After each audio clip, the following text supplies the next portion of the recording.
Hi everyone, good morning. आज हम लोग अकबर के बारे में पढ़ने वाले हैं। किसके बारे में? भारत के एक ऐसे सम्राट के बारे में जिसको हम लोग नेशनल किंग ऑफ इंडिया कहते हैं। उसके बारे में हम लोगों को क्या करना है? जानना है। तो सबसे पहले हम अपना टॉपिक लिख लेते हैं। हमारा आज का टॉपिक क्या है? अकबर। क्या है वो आज का टॉपिक? अकबर। अकबर का शासनकाल 1556 से 1605 एडी तक, यानी ईस्वी लिख सकते हैं।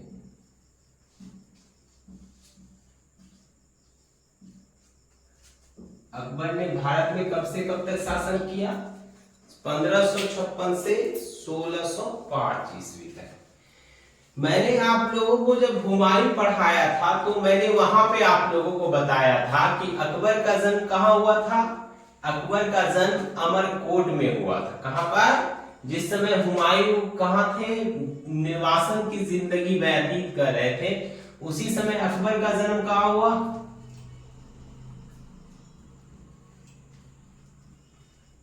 15 अक्टूबर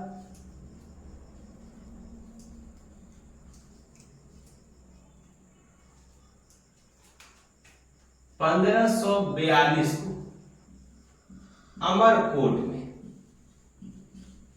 कहां पर? अमरकोट में, है ना। किसके यहां? राजा वीर शाह। कहां हुआ था? राजा वीर शाह, है ना। उस समय अकबर के पिता हुमायूं जो है कहां थे? राजा वीर शाह के यहां थे, है ना। क्योंकि उस शेरशाह के जो है से पराजित होने के पश्चात कहां जाना पड़ा था? वीर शाह के पास जाना पड़ा था। क्यों जाना पड़ा वीर शाह के यहाँ? तो उस समय उसके भाइयों ने भी उसकी मदद नहीं की। तो हुमायूं कहां था? वीर शाह। वहीं पर हुमायूं की पत्नी हमीदा बानो, किसे? हमीदा बानो से उसे पुत्र प्राप्त हुआ जिसका नाम क्या था? अकबर, है ना। अकबर की माता का नाम हमीदा बानो और पिता का नाम हुमायूं। क्या नाम था अकबर के पिता का? हुमायूं, है ना। देखिए, अकबर जब छोटा था उसी समय हुमायूं उसे किसे सौंप कर चला गया? महामनगा। उसकी धाई जो थी, धाई, है ना, महामनगा और जीजीअनगा और जीजीअनगा के पास छोड़कर क्या हो गया था? चला गया था। और प्रारंभिक दौर में अकबर का लालन पालन विशेषकर महामनगा ने किया। किसने किया? महामनगा ने। बाद में अकबर को महामनगा से किसने प्राप्त किया? तो उसके चाचा अस्करी ने। किसने? अस्करी। अस्करी से अकबर किसके पास गया? हिंदाल के पास। किसके पास? हिंदाल के पास। अस्करी कौन है? अकबर के चाचा। हिंदाल कौन है? अकबर के चाचा। उसके बाद हिंदाल से इसको छीन लिया। किसने? कामरान ने। किसने छीन लिया? कामरान। अब भाई कामरान कौन है? तो कामरान भी अकबर के चाचा है। काबुल के शासक थे कामरान मिर्जा, जो अकबर के क्या थे? चाचा जी थे। कामरान ने क्या किया था? जिस समय हुमायूं ने काबुल पर आक्रमण किया उस समय जो है कामरान ने अकबर को कहां लटका दिया? तो काबुल की दीवारों पर। कहां पर? काबुल की दीवारों पर। क्या किया था? टंगवा दिया था। काबुल की दीवारों पर क्या किया था? टंगवा दिया था, है ना। तो उस वहां पर क्या हो गया? तौप देख लिया किसने? महामनगा ने। और उसने किसको, है ना, किसको सूचना दी? तो भाई हुमायूं को सूचना दी कि आपके पुत्र को क्या किया गया? दीवारों पर टांग दिया गया। तब जाकर हुमायूं ने क्या किया? तौपों की दिशा बदल दी थी, जिसके कारण अकबर क्या हो गया? वहां बच गया था, है ना।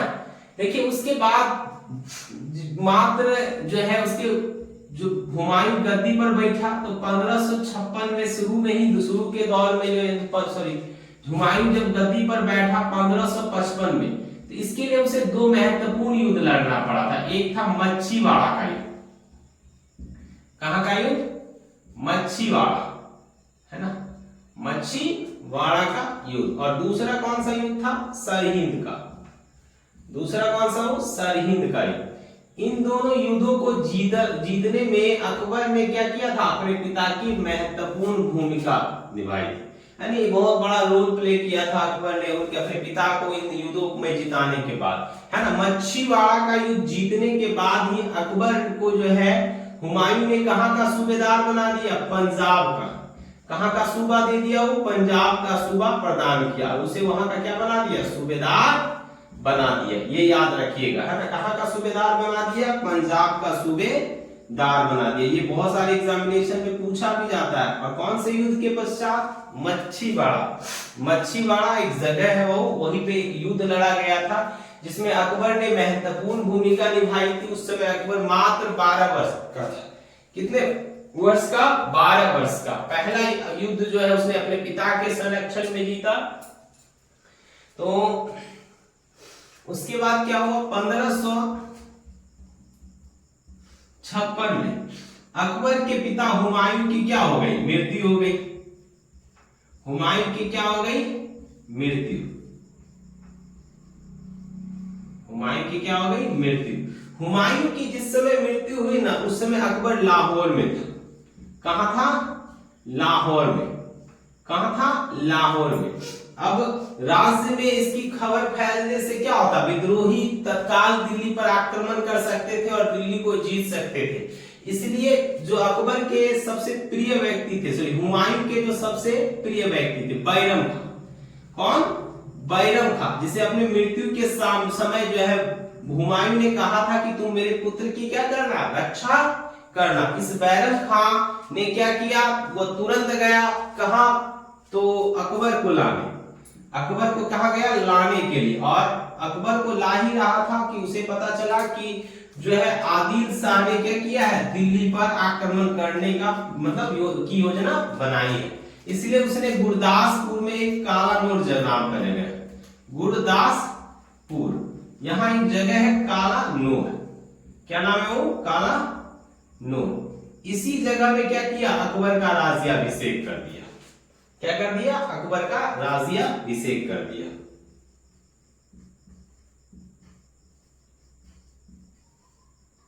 किंतु अब तक इस समय तक जब राज्याभिषेक हुआ और अकबर और बैरम खां अपने सैनिकों के साथ दिल्ली प्रवेश करने वाले थे, तभी इन्हें पता चला कि जो है आदिल शाह के सेनापति हेमू ने, आदिल शाह के सेनापति हेमू ने दिल्ली को क्या कर लिया है? घेर लिया है। दिल्ली को क्या किया है? घेर लिया है। अब दिल्ली को चारों तरफ से घेर लिया है ना। तो अब यहाँ एक समस्या थी कि भाई कैसे ये किया जाए। तो यहाँ पे अकबर की सेना और किसकी सेना, है ना, हेमू की सेना आपस में भिड़ी। कहां? पानीपत के मैदान में। चूंकि यहाँ पर बाबर और इब्राहिम लोधी के बीच भी एक बार युद्ध हुआ था, जिसे हम पानीपत का पहला युद्ध कहते हैं। दूसरी बार अकबर की सेना और किसकी सेना भिड़ी? अकबर की सेना और पानीपत का दूसरा युद्ध। हेमू, अकबर और किसकी सेना? हेमू। हेमू कौन था? तो जाति से यह एक बनिया था। क्या था? बनिया था। आदिल शाह का सेनापति था। उसके बाद ये कहां का था? तो अलवर, राजस्थान के अलवर जिला का। कहां का था वो? राजस्थान के अलवर जिला का था, है ना। इस युद्ध में क्या हुआ? तो अकबर विजयी हुआ। इस युद्ध में, पानीपत के दूसरे युद्ध में किसकी विजय हुई? अकबर की विजय हुई। आपको बस इतना याद रखना है, पानीपत के दूसरे युद्ध में किसकी विजय हुई? अकबर की विजय हुई। कौन विजय हुआ पानीपत के दूसरे युद्ध में? अकबर विजयी हुआ। तो पानीपत का दूसरा युद्ध कौन जीत गया भाई? अकबर जीत गया, है ना। दूसरा युद्ध कौन जीत गया? अकबर जीत गया। और इसी के साथ अकबर को उसने बादशाह का पद धारण किया। बादशाह बना, वो बादशाह बना। हालांकि ये तो वो पहले ही हो चुका था, गुरदासपुर के काला नूर में, है ना। बादशाह बना। बादशाह बनते ही उसके समक्ष अनेक समस्याएं थी। हालांकि हमें इन समस्याओं का अध्ययन यहाँ नहीं करना है, क्योंकि इससे रिलेटेड सवाल हमारे एग्जामिनेशन में पूछे नहीं जाएंगे, ठीक ना। क्या बना? वो बादशाह बना। उस समय महज वो 13 वर्ष कुछ महीनों का था। ये आपको याद रखना है। अकबर उसके पश्चात क्या है, अकबर का जो संरक्षक था जिसको पानीपत के द्वितीय युद्ध में अकबर की ओर से लड़ा था, कौन था, संरक्षक बैरम खां। अकबर का संरक्षक कौन बना, बैरम खां। आपको ये भी याद रखना है, अकबर का संरक्षक कौन बना, बैरम खां। अकबर के राज दरबार में कितने लोग थे, बहुत सारे लोग थे। अकबर ने क्या क्या किया, इन सब के बारे में जानना है। अकबर के दरबार में 9 रत्न थे। अकबर के दरबार में कौन थे, दरबार में 9 रत्न थे, है ना, 9 रत्न, ये याद रखना है। कौन कौन से 9 रत्न थे ये मैं आपको बता दूंगा, है ना। उसके बाद अकबर ने क्या किया, तो मनसबदारी प्रथा प्रारंभ की। अकबर की मनसबदारी, सैन्य व्यवस्था को मजबूत करने के लिए इसने किसका इजाद किया, मनसबदारी का।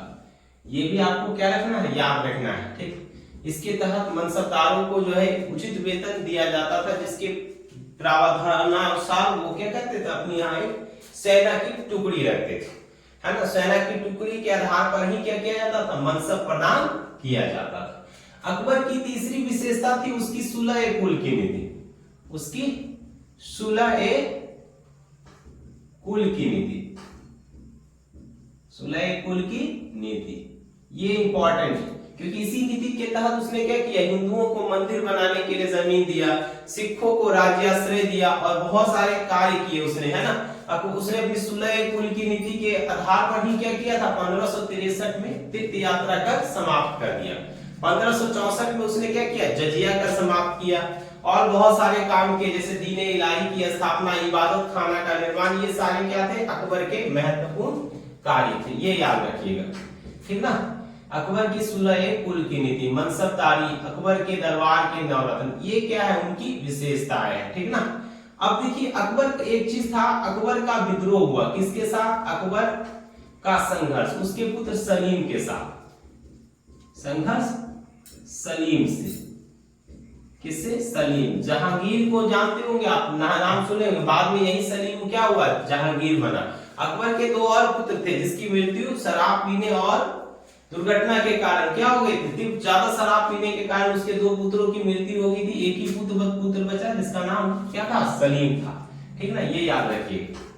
उसके बाद नेक्स्ट क्या है आपका, जैसे ये सारी चीजें हम जान गए हैं ना। नेक्स्ट है अकबर की मृत्यु, अकबर की मृत्यु 1605 में अकबर की क्या हो गई, मृत्यु हो गई। 1605 में क्या हो गई, अकबर की मृत्यु हो गई। 1605 में क्या हो गया, अकबर मर गया। आपको बस इतने सारे पॉइंट्स हैं, जो भी इंटर के स्टूडेंट हैं, इंटर के सारे छात्र ये ध्यान रखिए, आप ये सारे फैक्ट्स याद रखिएगा, ठीक। आपको इतना सारा फैक्ट्स क्या रखना है, याद रखना है, ठीक। एक चीज और याद रखिएगा, एक युद्ध हुआ था 1576 में अकबर और किसके बीच, महाराणा प्रताप के बीच, अकबर और महाराणा प्रताप, महाराणा प्रताप, है ना, मेवाड़ के शासक थे ये। महाराणा प्रताप कहां के शासक थे, मेवाड़, मेवाड़ के शासक। इसकी राजधानी चित्तौड़ थी, ठीक। इनके साथ जो युद्ध हुआ था ना, इस युद्ध को हम लोग कहते हैं हल्दी घाटी का युद्ध। किसका युद्ध, हल्दी घाटी का युद्ध, ये याद रखिएगा। ऐसा कहा जाता है कि इसमें अकबर विजयी हुआ, लेकिन वास्तविकता यह है कि इस युद्ध का कभी कोई परिणाम आया ही नहीं था, ये बराबरी में लड़ा गया एक प्रकार का युद्ध था, है ना। ये सारी चीजें हमें क्या रखनी है, बस आप सबके लिए, इंटर के छात्र के लिए इतना ही क्वेश्चन क्या है, इंपॉर्टेंट है। इसके आगे आपको और कुछ नहीं जानना। एक क्वेश्चन है जैसे कि दीन-ए इलाही, दीन-ए इलाही किसने चलाया है, मैं बीपीएससी वाले बैच में बता दूंगा कि ये दीन-ए इलाही क्या है, इंटर वालों के लिए उतना ज्यादा इंपॉर्टेंट नहीं। दीन-ए इलाही किसने चलाया, अकबर ने। किसने चलाया वो दीन-ए इलाही, अकबर ने। किसने चलाया था दीन-ए इलाही, अकबर ने। किसने चलाया, अकबर ने। और दीन-ए इलाही किसने चलाया, तो अकबर ने, है ना, अकबर ने, ये याद रखना है, ठीक, अकबर ने। अब इसकी जो सामाजिक व्यवस्था है, धार्मिक व्यवस्था है, राजनीतिक व्यवस्था है, अकबर के द्वारा जितने भी मतलब युद्ध हुए, ये आपके लिए ज्यादा इंपॉर्टेंट नहीं। हाँ कुछ क्वेश्चंस हैं जैसे सुलह-ए-कुल की नीति, है ना, अकबर का जो है धार्मिक एकीकरण, ये सारी चीजें मैं नेक्स्ट क्लास में आप लोगों को बता दूंगा। आज यहीं तक रहने देते हैं, बस इसके आगे कुछ नहीं जाना।